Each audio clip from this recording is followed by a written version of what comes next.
Okay, so what do you think about this? Romanticizing life versus living in reality, like living the real life. Definitely living the real life.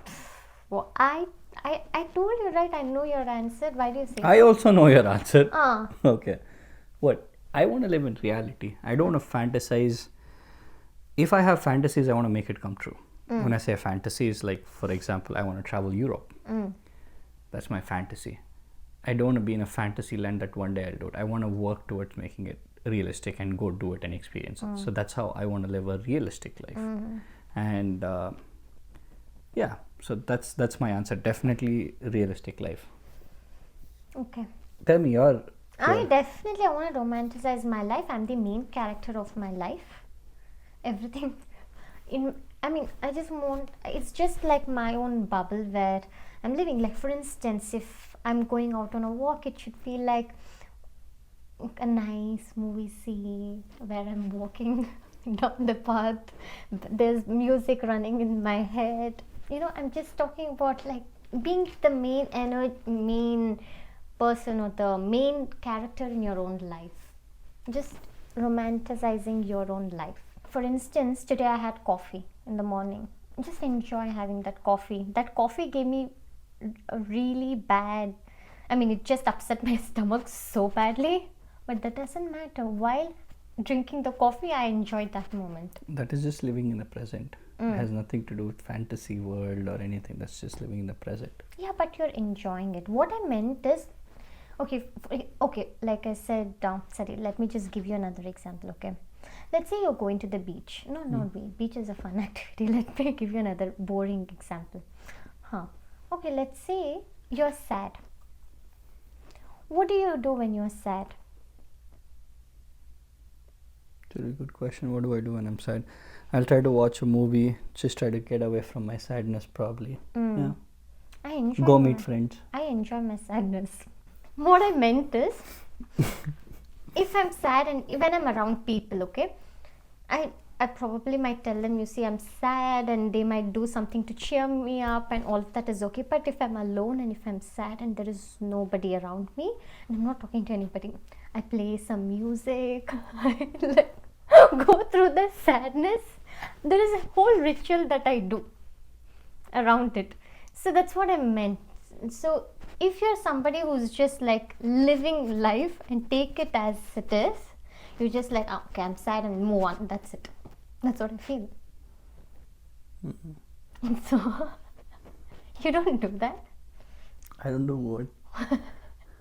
Sit in sadness, more put a sad song and everything. I don't put sad songs. Then?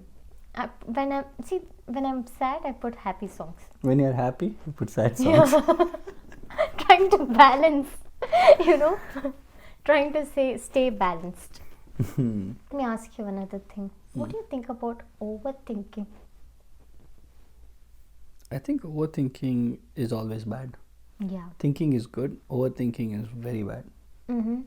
I feel that I overthink a lot.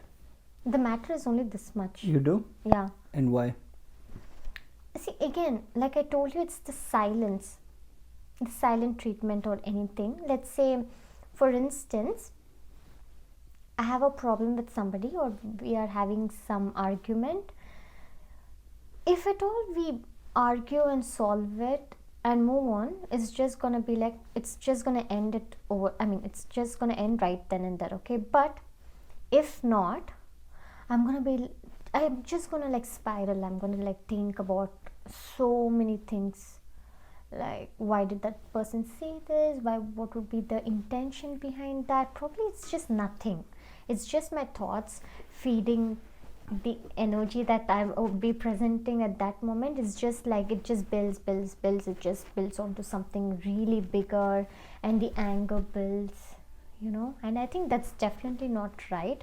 But I'm still working on it. I don't know how to I'm still working on it. I shouldn't be doing it, but I still do overthink a lot. Yeah, I used to overthink, or I wouldn't say I've rarely overthought anything, but there are a few situations where I've been going on a downward spiral, like you said, with the unknowns. And my buddy Dan, he used to ask, like, what's the worst thing that could happen? Mm-hmm. Like, what's the worst thing? And then when you think about it, what's the worst thing? And sometimes the worst thing is pretty bad, right? Mm-hmm. And he's like, can you live with it? Mm-hmm. Yeah. So that's it.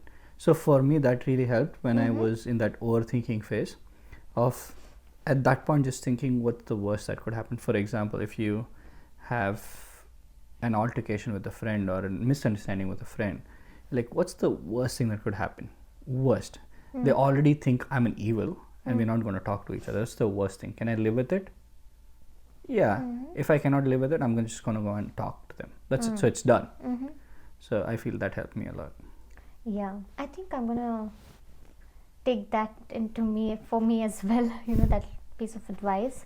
Probably the next time I overthink, I'm gonna use it. Yeah, think. Well, we were speaking about overthinking, right? And I also brought up arguing with a friend and everything.